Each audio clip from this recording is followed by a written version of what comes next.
From DeFi to GameFi, the NFT effect.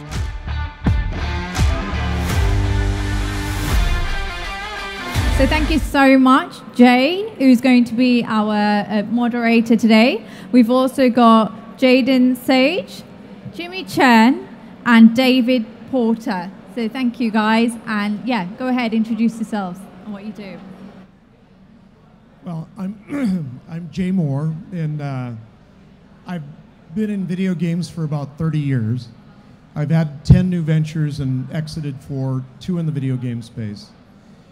When I was originally looking at what we now call GameFi, it was about 2008. And we didn't have cryptocurrency at the time. We just had a lot of big MMOs with economies, game currency, marketplaces, and no liquidity.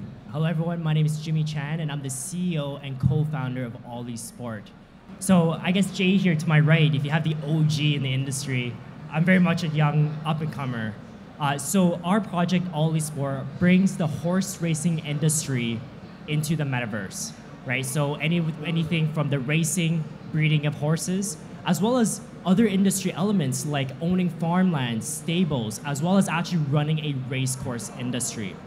And I think the question you had was what makes me most excited about this new development is that I think there's a real opportunity right now to actually be able to connect ideas in the metaverse and NFT with real world assets. And with that lies a fundamental opportunity to disrupt a lot of traditional industries, right? So horse racing being the one that we're targeted, being a legacy industry, one of the oldest spectacle sports, can completely be revolutionized with the new transition of society into the metaverse. And if you want to know the hardest thing to animate, it's a horse. Thank you. Hi, guys. Thanks, Cypher Capital, for putting on the stage.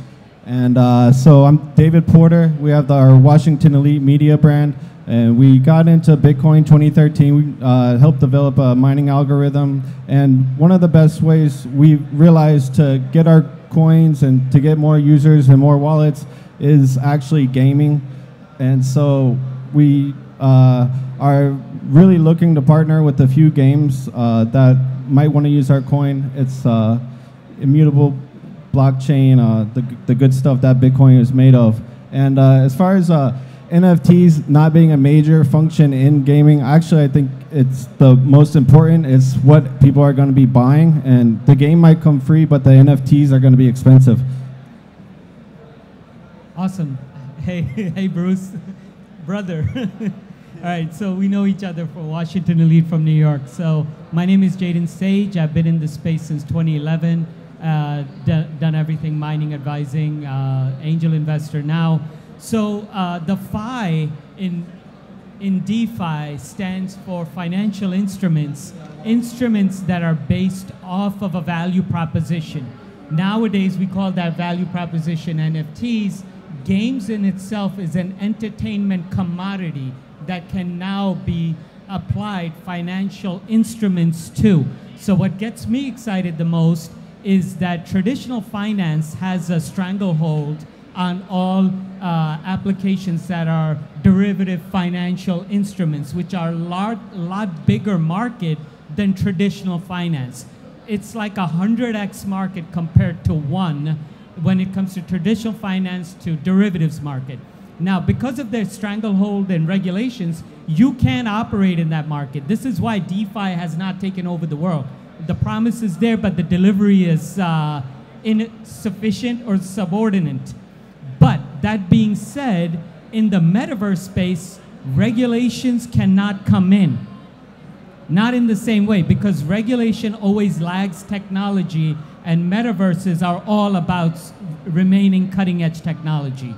So when you mix that together, you wind up in a world where DeFi applications can, AKA, run amok in metaverses. So what will be the net effect of that? Will be that the market in the DeFi space inside metaverses will far exceed the one in traditional finance and become the trillion-dollar industry.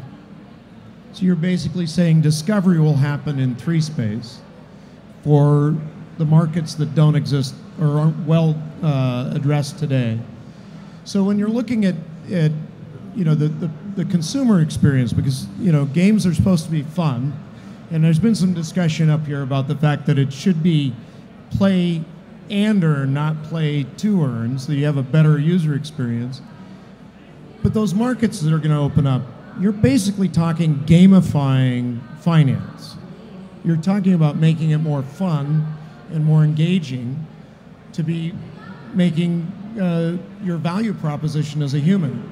So talk a little bit, obviously horse racing, you're talking about the full supply chain from the, like you say, the fields all the way through the trophies. Are you going to enable people to be running their own stadiums, putting on their own races? Are you building those same kind of instruments that allow the consumer to become part of the industry itself? Yeah, really good question. And really, our vision comes together in three folds, right? And to what you're saying, a lot of people right now, they're looking for a new opportunity of what to invest in, how to increase their ROI. So essentially, with the new GameFi structure with NFT, we can quite literally enable our investors to quit their daytime jobs to play in the metaverse full time. But beyond that, I think the real disruption is that, see, horse racing is a $300 billion market. It's huge, right? Billions. Yeah, yes. a few hundred. But unfortunately, over the past couple of years, it's lost a lot. It's become stagnant, right? It hasn't kept up with the changes, and the industry is known for a lot of corruption, as well as animal cruelty, right? Like 10,000 horses are killed every year from being slaughtered after races. Right. So as we don't want to disrupt and change the industry, but we want to augment it and bring it into the metaverse. And by doing that, having an open system structure, we can solve for corruption. And we can quite literally create a revenue engine to make our investors money. And the bigger a metaverse becomes, the more horses' lives we can save in return, right? We can give retired horses a second life opportunity to earn an income in the metaverse and having a virtual identity as an NFT horse racing in our game.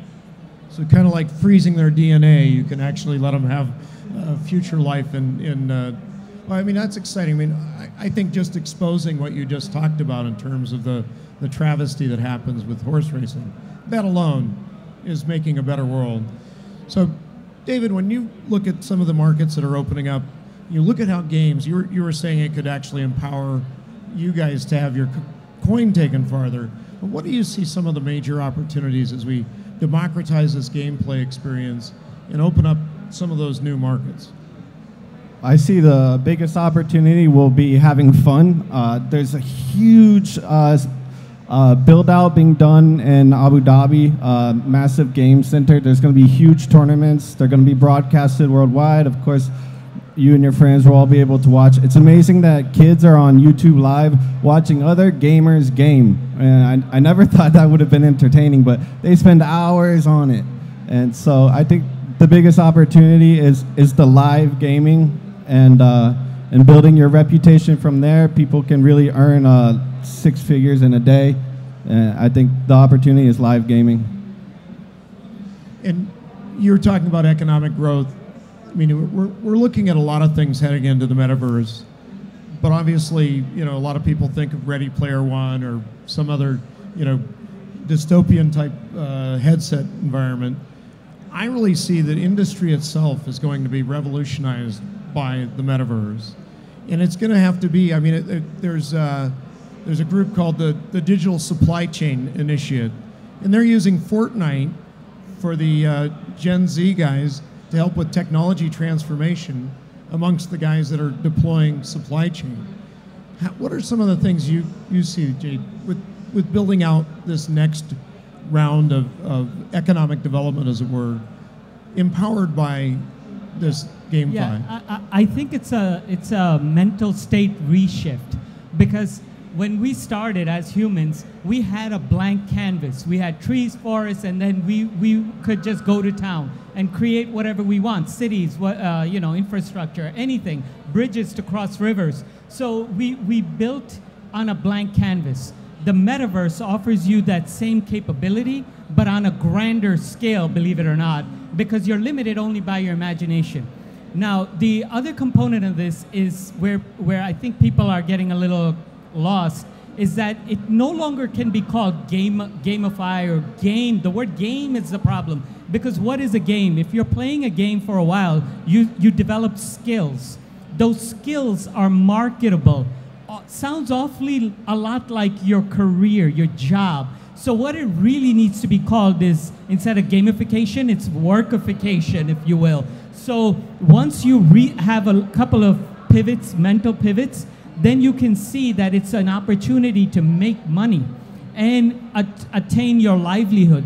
And in a decentralizing world, which is what crypto offers for people around the world, where they can't show up to corporate America and get a job, they need to work from home with a laptop, and they need to utilize the skills that they have. So gamification facilitates them earning a livelihood for their family from their skills, and we're gonna have a blurring of the lines between what's entertainment and what's providing real skills and values. Those lines are gonna be evaporated completely. So you may have something that looks like a skill, looks like a game, looks like you're entertaining, but also you're providing values to others. So the boundaries are gonna be evaporated, and hence we will come into the world where people in the developing world will have as many opportunities, in many ways even more, than the people in the developed world. The military is going to take full advantage of that, most likely, unfortunately. Well, and I think AI is going to redefine how labor contributes to the economy. I mean, we all went to Econ 101, and labor was a major component of it. Now labor is not the same as it was. Those skills, or even the contribution you make to creative as an artist or as a person who's creating value and finding a way to monetize it in the metaverse, is a lot about, I think, how we're going to bridge to this next generation that needs a different economy to work in than what we grew up with. Well, look at the definition, right? Labor. That's such a vulgar way to describe your talents and your capabilities. If you really think about it, each person should be recognized as a master. We are all masters of our craft that we developed over years, because that is who we are. But they call it, because we went from a plantation to a corporation, they still treated us as wage slaves. So they called us the vulgar name labor. Ever heard of human resources? That's a pathetic concept, isn't it? You're just a goddamn resource. So those definitions are what we're looking to change. So you really don't think we're going to have these issues in the metaverse?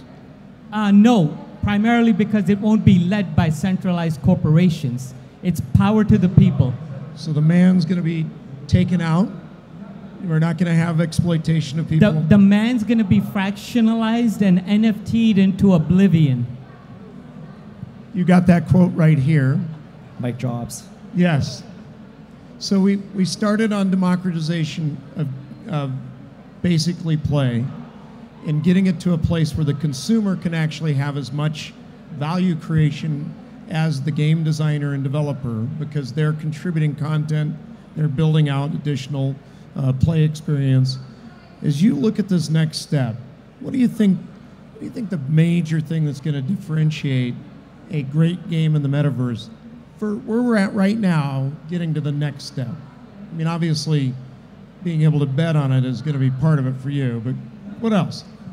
Yeah, no, I love that. So actually just extending off of this comment, really what made the previous, like our current economy broken is that it's created by the elite, right? And only the elite get to create this mental construct of what we collectively believe as the economy. So I think the best projects in the future are the ones that can really creatively re-envision what does it mean to have an empowering economy, the power to the people, and really envision something that is truly worthwhile for us to engage in the future that we're trying to create, something more sustainable. So I think the benefit of the new metaverse will be something that is created by artists as opposed to like profiteers. Knowledge is power, so I think the most we could learn from a game and from our experience and play to earn, I think knowledge is the key. So you're going to play to learn. Play to learn. Okay. The best thing we're going to get out of this, the most exciting, is the ones we haven't seen yet. Because when you unleash the creativity of the human spirit, there are no more boundaries created by those elites to serve their purposes. Now the purposes you serve is humanity's and your own on a personal level, and there's no limits. So the most exciting part will be the type of gamifications and endeavors that we haven't even conceived yet. They're coming. Amazing. Thank you. And thank you, panel. Appreciate it. Thank I'll you, give Jay. them all a hand. Thank you. Thank you. Thank you, everyone.